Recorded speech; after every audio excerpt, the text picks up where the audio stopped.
Welcome back, viewers. Our focus remains on the top developments of this hour, where US President Donald Trump has delayed the start of the tariffs on Mexico and Canada for a month. Monday, after the US neighbors struck last-minute deals to tighten the border measures against the flow of migrants and the drug fentanyl. Global stock markets had slumped as Trump's threat of a sweeping 25% levies on exports from Canada and Mexico to the United States sparked fears of global trade war. But after calls with Trump just hours before US tariffs were due to take effect, both Canadian Prime Minister Justin Trudeau and Mexican President Claudia Sheinbaum struck deals for a postponement.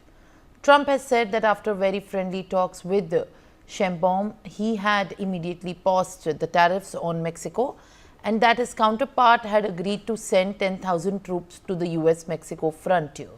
The tensions appeared higher between the US and the Canada, but after two separate calls, Trump said that he was very pleased and announced 30-day halt in the tariffs.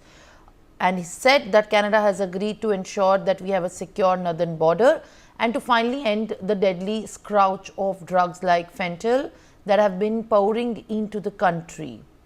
Trudeau also further said that after the good call that Canada deploy nearly 10,000 frontline officers to help and secure the border, list drug cartels as terrorists, appoint a fentanyl czar, and crack down on money laundering, it was not clear the real extent of the changes of the Canadian border.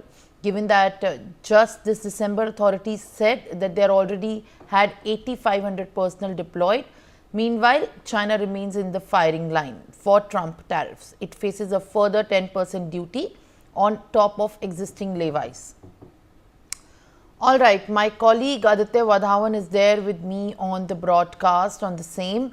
Now, there has been a delay just days after US President Donald Trump has announced the increased spike in the tariffs on Canada, China and Mexico. But as far as in fact Mexico and Canada are concerned, the postponement of the tariffs has been decided. What is the series of events that have led up to this decision? Simran, if you see what has happened, the day that Trump had announced that he had signed an executive order placing tariffs on Mexico and Canada, what had happened, that the immediate effect of what the signing of the executive order had been, that the currency of Mexico peso and the Canadian dollar had immediately crashed at an all-time low. This caused a sort of a shockwave. This sent a shockwave among the political circle of Canada as well as Mexico. Mexico, what had happened that the Mexico president Claudia Sheinbaum had immediately had a discussion with her party members regarding what needs to be done. Because the major concern regarding because why Trump had signed such an executive order that he had accused Mexico of supplying due to illegally fentanyl drug was being trafficked into Mexico and other human trafficking stuff were also being done. Trump has also time and again repeatedly accused China also as well when it comes to fentanyl. So all these factors were taken into account, and what had happened that Mexico and Canada did retaliate with placing 25% tariffs on US imports. But the major factor here needs to be seen that there is a $1 trillion trade deficit of Canada and Mexico with the United States of America, and that became the major reason why Trump had signed an executive order targeting imposing tariffs on both these countries.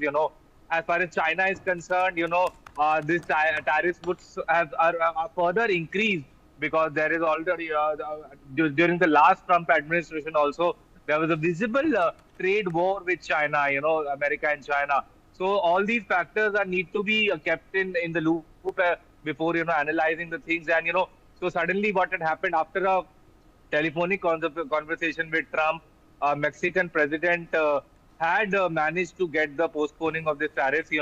As per the call between Trump and Mexican president, certain many national coast guards, many national security people will be deployed along the Mexico-US border to see that no illegal migration take place.